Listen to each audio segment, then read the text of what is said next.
making jail calls and talking about what just happened. Oftentimes, obviously, everyone knows, oh, I get my one call, I get my one call. Well, that call should be for someone to bond you out, and that should be the only thing you were talking about on that call. Not, oh my God, I knew I shouldn't have drove, right? I've heard these calls, and I'm like, you are just digging yourself deeper in the grave. So I would say talking too much on those initial jail calls when they're being detained.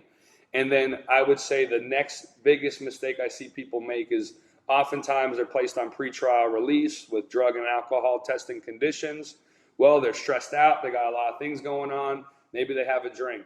Maybe they smoke some marijuana. And then they have a positive test on their pretrial release. And then that causes them to violate their pretrial release. And now they're hauled back into jail.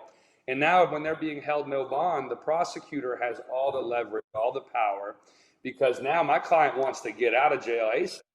But they're like, okay, yeah, they can get out of jail ASAP, but you're taking this guilty plea to the DUI.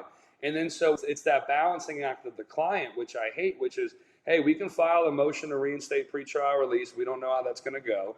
But on top of that, if we're going to fight this case, and I'm always down to go to trial, we can do so, but you are going to be in custody while we're prepping for this case. So I would say those are the main two mistakes I see people commonly making.